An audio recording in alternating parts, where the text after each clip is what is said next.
तो स्टूडेंट्स अब हम लोग पढ़ने जा रहे हैं mean for group data, right.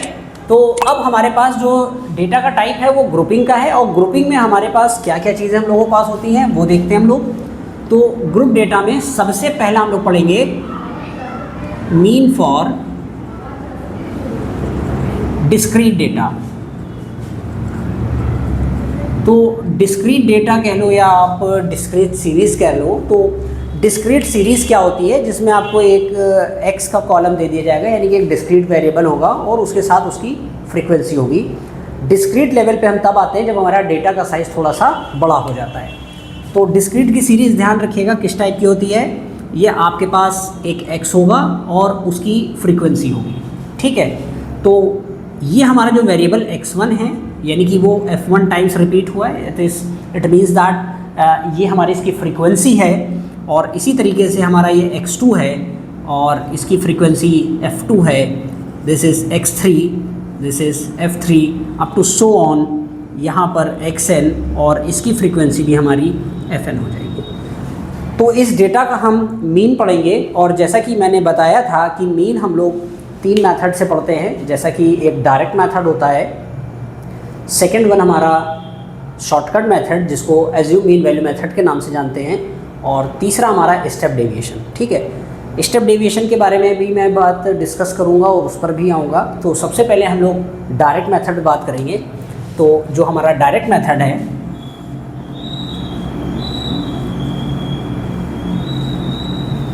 जैसा कि मैंने आपको बताया था, डायरेक्ट मेथड हर वो फॉर्मूला कहलाता है स्टैटिस्टिक्स में जिसमें x दिखाई देता है, राइट। तो आपको कुछ नहीं करना है। जैसा कि जब ये ग्रुपिंग हो रहा है तो फ्रीक्वेंसी के लिए आप ध्यान रखिएगा, जो बड़ी इंपॉर्टेंट है, ध्यान रखिएगा, ये जो फ्रीक्वेंसी है ये हेल्पिंग नेचर की है, ना कि ये आंसर निकालती है। ये आंसर निकालने में हेल्प करती है। हमारा आंसर जब भी आएगा वो हमारा मीन, जो हमारा मेन वेरिएबल होगा उसमें आएगा, ठीक है। ये पूरी स्टैटिस्टिक्स की बात है। चाहे वो आप मीन निकालें, मीडियन निकालें, मोड निकालें, और भी कोई दूसरा टूल है, जैसे हमारा स्टैंडर्ड डेविएशन है, ठीक है, मीन डेविएशन है, क्वार्टाइल है। तो जो भी आंसर आएगा वो वेरिएबल में आएगा, ना कि फ्रीक्वेंसी में आता है। फ्रीक्वेंसी हेल्पिंग नेचर की होती है, ये हेल्प करती है आंसर निकालने में, ठीक है। तो जो हमारा डायरेक्ट मेथड है उसके लिए बहुत ही आसान सा कॉन्सेप्ट है।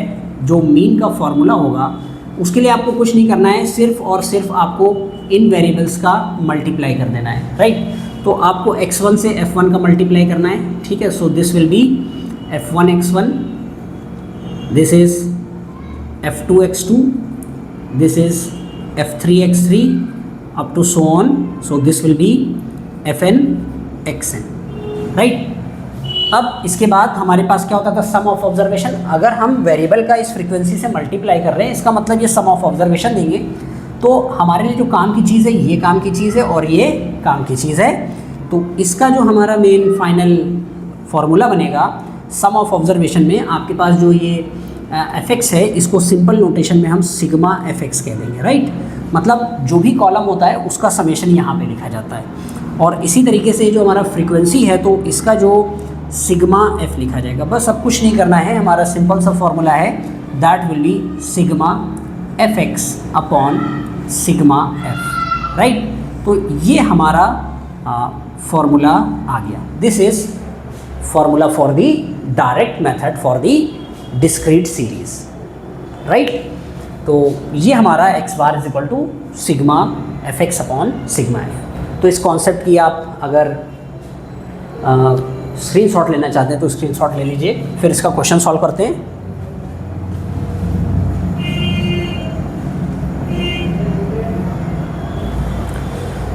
सो स्टूडेंट्स देखिए, बहुत ही शानदार मेथड और बहुत ही आसान तरीके से, और मुझे लगता है कि अगर आप पूरी तरीके से इस कॉन्सेप्ट को देखते रहेंगे तो आपको स्टैटिस्टिक्स कठिन लगने वाली नहीं है। क्योंकि देखिए, स्टैटिस्टिक्स एक ऐसा एक्सपेरिमेंटल सब्जेक्ट है जो हर चीज़ कनेक्टेड है, और स्टैटिस्टिक्स का जो सबसे मेन टूल है वो मीन, मीडियन, मोड है, जिसको हम सेंट्रल टेंडेंसी के अंडर में पढ़ते हैं, ठीक है।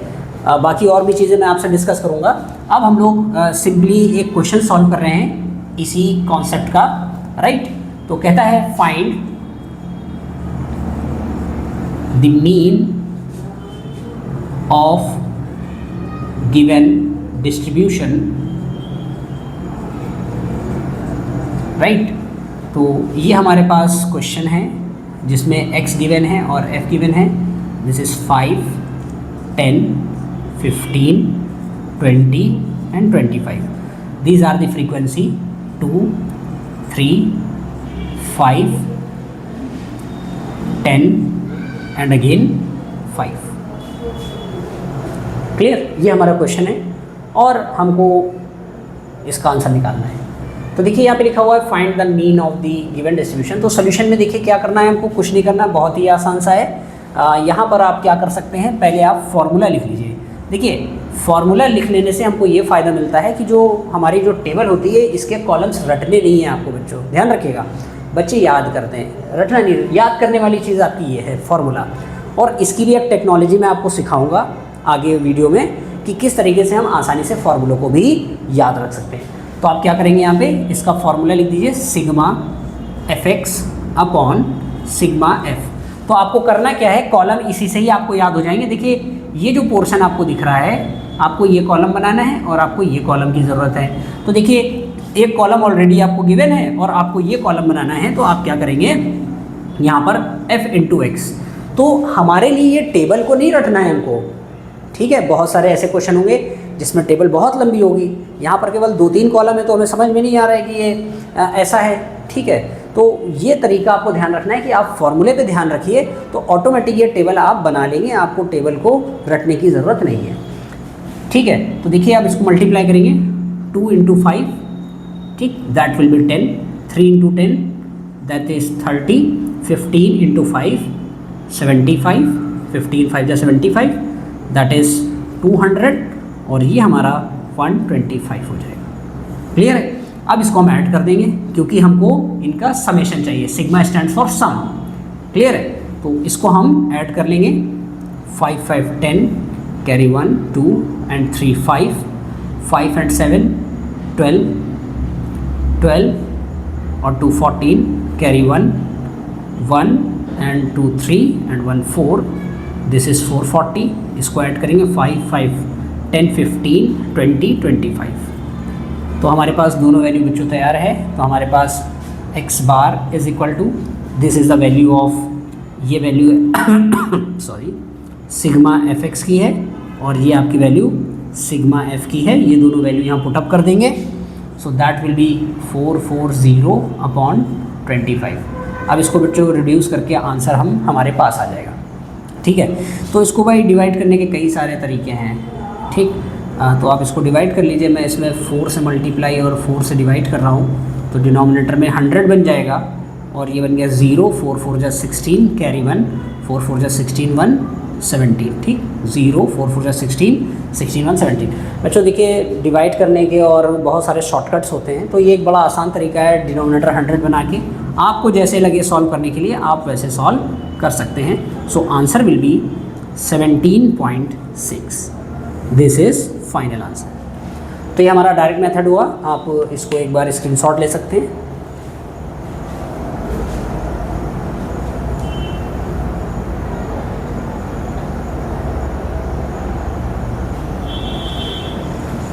तो चलिए स्टूडेंट्स, जैसा कि हम लोग बहुत सारी चीज़ें सीख भी रहे हैं और ये सब चल रहा है, तो अब हम लोग मीन पढ़ेंगे, लेकिन अब ये डायरेक्ट मेथड से नहीं पढ़ेंगे। हम किससे पढ़ेंगे, अब इसको शॉर्टकट से पढ़ेंगे। किससे पढ़ेंगे?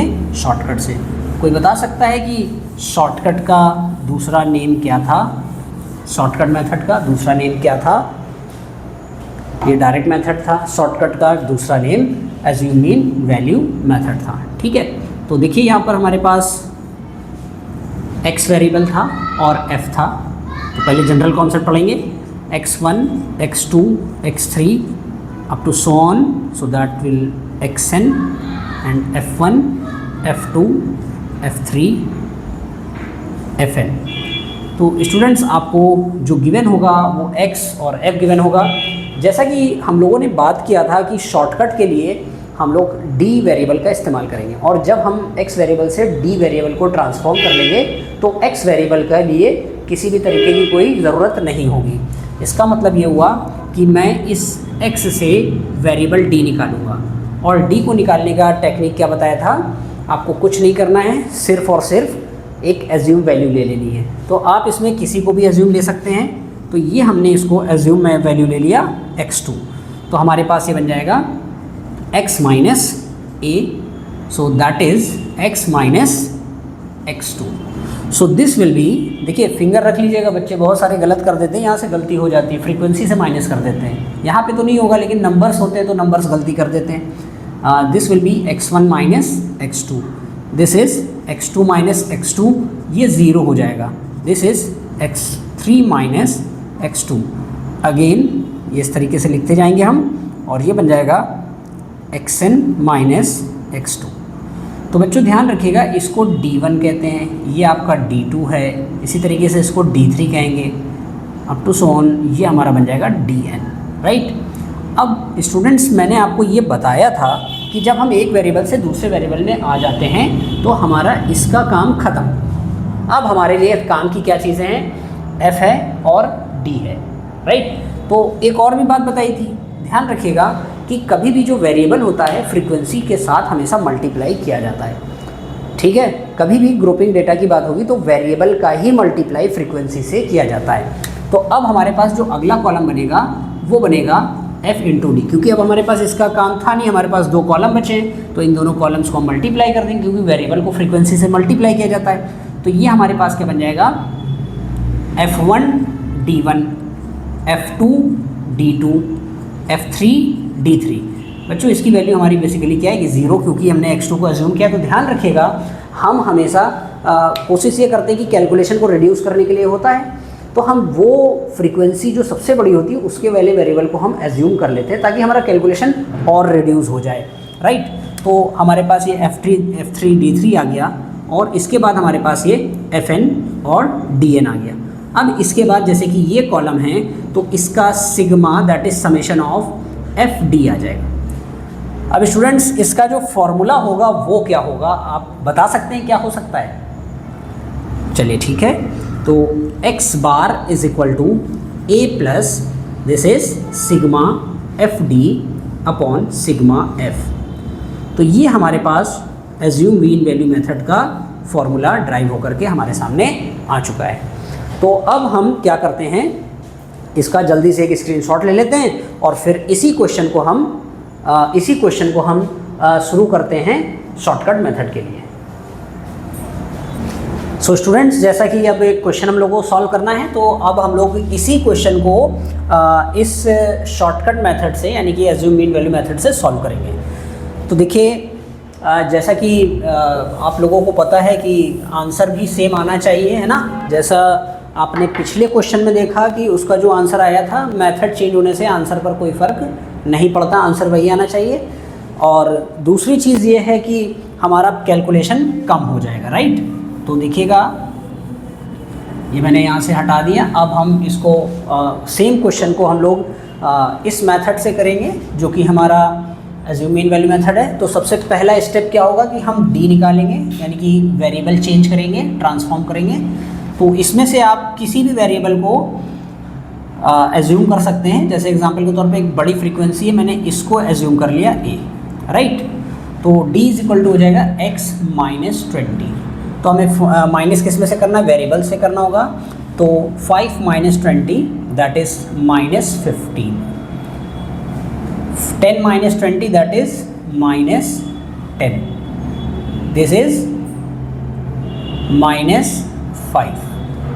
क्लियर, ये हमारा 0 हो जाएगा और ये हमारा प्लस का 5 हो जाएगा। अब जैसा कि मैंने आपको बताया था कि अकॉर्डिंग टू फॉर्मूला हमें याद रखना क्या होता है, फॉर्मूला ही याद करना होता है, जो कि sigma fd upon sigma f होगा। ठीक, इसी फॉर्मूले में हमको a की वैल्यू हमने एज्यूम जो करी है वो है 20। अब हमको सिग्मा fd चाहिए और सिग्मा f चाहिए। सो सिग्मा f इज़ 25, ये 25 है। अब हमारे पास ये तैयार है, इसका कोई काम नहीं है क्योंकि हम x से d पे आ चुके हैं। अब हमको अगला कॉलम जनरेट करना होगा fd का, राइट। तो देखिए, फ्रीक्वेंसी का इसके साथ मल्टीप्लाई करेंगे, that will B minus 30। Again ये आप फिंगर रख लीजिएगा ताकि गलती ना हो, क्योंकि स्टैटिस्टिक्स के क्वेश्चंस एक ऐसी चीज़ है बच्चों, ध्यान रखिएगा, आप फॉर्मूला अप्लाई करेंगे, नंबर रखेंगे और सब कुछ होगा। एग्ज़ाम में होता क्या है, तब हमें पता लगता है जब हम एग्ज़ामिनेशन हॉल से बाहर आ जाते हैं और जब हम अपने दोस्तों के साथ मैच करते हैं आंसर कि तुम्हारा कितना आया, तुम्हारा कितना आया। तो गलती यहाँ पर पकड़ में नहीं आ पाती। तो कैलकुलेशन की मिस्टेक से हमें बचना होता है। और दूसरी चीज़, जैसे मान लीजिए जल्दबाजी में एग्ज़ामिनेशन के प्रेशर में हम इसका मल्टीप्लाई इससे कर दें, कभी कभी इससे ही हो जाता है, कई सारी गलतियाँ हैं। तो आप अगर फिंगर रख लेंगे अपनी कॉपी पर तो आपकी गलती नहीं होगी। So this is again -30, this is -25 and this will B 0 and this is +25। ठीक है, 15 2 जा 30, 3 and 2 10, -30, 5 × 5 25, 0 से मल्टीप्लाई 0, 5 5 जा 25। अब इसको ऐड करिए, देखिए ये वाला टर्म और ये वाला टर्म प्लस माइनस में कैंसिल हो जाएगा तो आंसर नेगेटिव आ जाएगा। So that is -60, right. तो ये हमारे पास आ गया -60। अब आपको कुछ नहीं करना है, अब आप इससे समझ रहे हैं ना। एज्यूम वैल्यू हमने क्या करी, 20 ले ली, जबकि इसका आंसर 18.75 था। तो देखिए ऑटोमेटिक नेगेटिव आई, यानी कि ये फैक्टर जो है, ये फैक्टर आपको ओरिजिनल वैल्यू पे ला करके छोड़ेगा, राइट। तो ये हो जाएगा x bar is equal to a की वैल्यू हमने 20 रख दिया प्लस दिस इज -60/25। तो 5 से कैंसिल कर दिए, 5 5 जो 25 और दिस विल बी 12। तो ये हमारे पास आ जाएगा 20 - 12/5। अब इसको 5 से डिवाइड कर दीजिए। सो दिस विल बी 20 - 5 2 जा 10, 5 4 जा 20। So this will be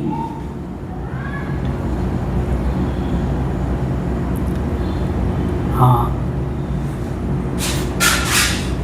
17.60। बच्चों मैंने आपको ये बोल दिया था कि इसका आंसर जो है 18.25 होगा, 75, जो कि प्रीवियस क्वेश्चन का था। इसका क्वेश्चन 17.060 ही था, जो कि देखिए ऑटोमेटिक यहाँ पर आ रहा है। तो पिछले जो हम लोग क्वेश्चन देखा था इसका, जो कि हमारा डायरेक्ट मेथड से, तो वो 17.6 ही था। ठीक है, तो देखिए आंसर पर कोई फ़र्क नहीं पड़ा और आंसर आपका उसी तरीके से आया। तो बच्चों इसका आप एक स्क्रीनशॉट ले सकते हैं।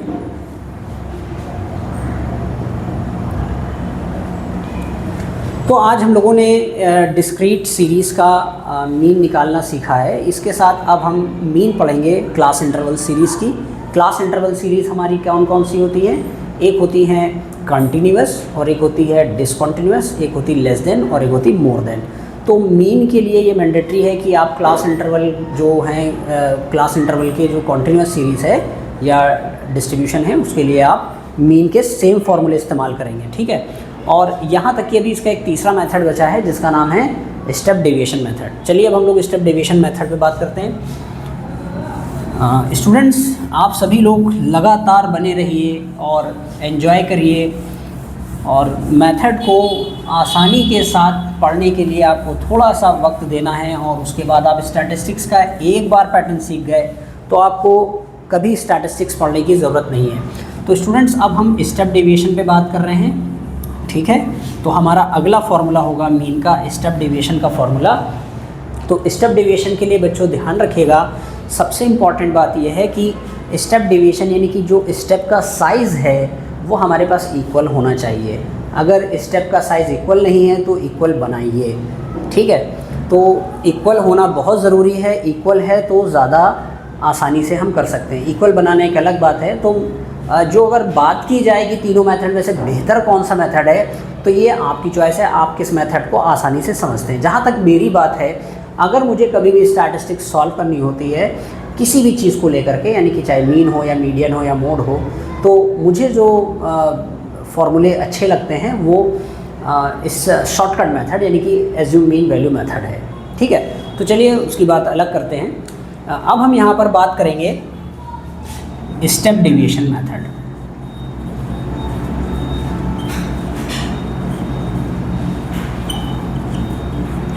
तो स्टेप डेविएशन मेथड कुछ अलग नहीं है बच्चों, तुमको यही से ही शुरुआत करनी है। आपको x गिवन होगा, आपको f गिवन होगा, आप इससे d निकाल लेंगे।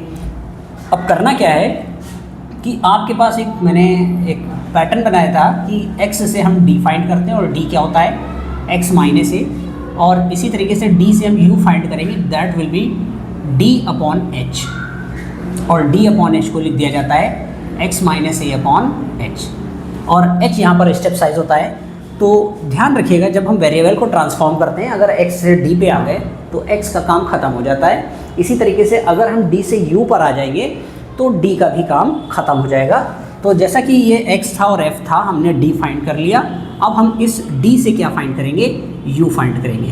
तो u हमारा क्या हो जाएगा, d अपॉन h, राइट। और h क्या होगा, इनके स्टेप से जो साइज़ बनेगा वो हमारा स्टेप साइज़ कहलाएगा। तो इससे हमारे पास क्या आएगा, ये u1 जो कि होगा d1 अपॉन h, u2 जो कि होगा d2 अपॉन h, और ये u3 जो कि क्या होगा d3 अपॉन h, ये वैल्यू 0 होगी। Up to so on this will be un dn upon h। तो बच्चों अब हमने d से u फाइंड करा है, तो आपका d का काम ख़त्म, राइट। अब हमारे पास दो कॉलम बचे हैं जिसमें से हमारा एक u है और एक f है, ठीक है। तो इस u और f का ही काम है, अब तुम्हें x का काम नहीं है क्योंकि हमने x से d बना लिया था और d से u बना लिया। इसका मतलब अब d का भी काम ख़त्म हो गया, अब f और u बचा है। इसका मतलब आपको याद होगा कि जो भी वेरिएबल होता है उसका फ्रीक्वेंसी के साथ हम हमेशा मल्टीप्लाई करते हैं। तो अगला हमारा कॉलम आ जाएगा fu का, राइट। तो फिंगर रख लीजिएगा, ध्यान रखिएगा गलती ना हो जाए। तो f1 का हमारा मल्टीप्लाई u1 के साथ, f2 का मल्टीप्लाई u2 के साथ, ये 0 होगा, और f3 का मल्टीप्लाई u3 के साथ, right. Up to so on this will be fn un। अब हमें क्या करना होगा, इस कॉलम का समेशन करना होगा, जिससे हम क्या करेंगे, सिग्मा fu हमको मिलेगा, और हमारे पास ये कॉलम हमारे पास सिग्मा f है। तो हमारा मीन का फॉर्मूला स्टेप डेविएशन का हो जाएगा x bar is equal to a plus sigma fu upon sigma f into h, right. तो यहाँ पर जो h है वो है स्टेप साइज, क्लियर। तो ध्यान रखिएगा, ये हमारे पास ये फार्मूला आ गया। तो बच्चों बहुत सारी किताबों में इस फार्मूले को अलग अलग तरीके से लिखा जाता है। ये जो फार्मूला मैंने ड्राइव किया है, और इसकी खास बात ये है कि अगर आप एज्यूम मीन वैल्यू मेथड पढ़ेंगे तो साथ ही में ये आपका कंप्लीट हो जाएगा, राइट। तो अब इसी का क्वेश्चन अब हम लोग सॉल्व करेंगे। तो थोड़ा देर के लिए आप लोग इसका स्क्रीनशॉट ले लीजिए।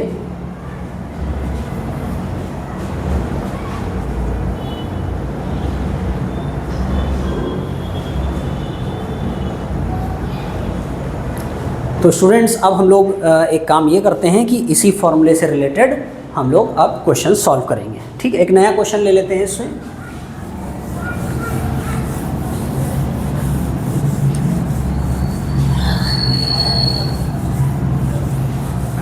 चलिए स्टूडेंट्स सॉल्व करते हैं। एक क्वेश्चन लिखते हैं, सॉल्व, या यू कैन से क्वेश्चन जो हमारा है, find the mean of given distribution by step deviation method, right. हमें स्टेप डेविएशन मेथड से सॉल्व करना है। तो क्वेश्चन में हमारा जो सीरीज़ है वो क्या है, तो आपके पास एक x गिवन होगा और एक f गिवन होगा, 2, 4, 6, 8, 10, 12, राइट। Frequency will be 10, 20, 30, 20, 10, 10। तो स्टूडेंट्स हमको इसको सॉल्व करना है, और ये हमारे पास एक क्वेश्चन है, और हमें मेथड जो अप्लाई करना है वो स्टेप डेविएशन मेथड इस्तेमाल करना है। तो स्टूडेंट्स ये जो हमारे पास है ये सबसे इम्पॉर्टेंट चीज़ है। आपके पास x गिवन है इस क्वेश्चन में, आपको स्टेप डेविएशन के लिए कहाँ तक पहुँचना होगा, u तक पहुँचना होगा। और जो स्टेप साइज़ है जो कि h होता है, बेसिकली इस चीज़ के बीच में डिफरेंसेस जो हैं वो हमारा कहलाता है h। देखिए यहाँ पे भी इससे 2 का डिफरेंस आया, ये भी 2 का डिफरेंस है, ये भी 2 का डिफरेंस है, तो इसी को स्टेप साइज़ कहते हैं। और यहाँ पर जो h की वैल्यू है वो है 2, राइट। अब हम इसमें क्या करेंगे, इस के अकॉर्डिंग चलेंगे, हमको x से d में पहुंचना है। तो जब आप x से d में पहुंचेंगे तो यहाँ पर बन जाएगा d is equal to x minus a. आप एज्यूम कर लीजिए किसी को भी, आपने मान लीजिए इसको एज्यूम कर लिया। ओके, अब यहाँ पर ये हमारा आ जाएगा 6। अब इससे सारे में से 6 माइनस करेंगे तो 2 minus 6 that is -4, 4 minus 6 that is -2, 6 minus 6 that is 0, 8 minus 6 that is +2, 10 minus 6 that is 4 और 6, 12 माइनस 6 दैट इज़ 6। तो बच्चों हम लोग कहाँ तक आ चुके हैं? d तक आ चुके हैं। x से हमने d फाइंड किया है तो अब x का काम ख़त्म हो गया। अब हम d से u की तरफ चलेंगे तो हम d से क्या फाइंड करने जा रहे हैं? u फाइंड करने जा रहे हैं। तो u इज इक्वल टू होता है d अपॉन h। d और h हमारे पास यहाँ पर क्या है? जो कि 2 2 का स्टेप साइज़ है, तो हम 2 से डिवाइड कर देंगे इसको। This will B -2, this is -1, 0, 1, 2, 3। Calculation और रिड्यूस हो गई। अब इसका भी काम ख़त्म। मैंने बताया था कि वेरिएबल अगर एक फॉर्म से दूसरे फॉर्म में ट्रांसफॉर्म हो जाता है तो हमारे पास पिछले वेरिएबल के लिए कोई ज़रूरत नहीं होती है। तो x से जब d बनाया तो x का काम ख़त्म। अब d से हम u पर आए तो x d का काम ख़त्म।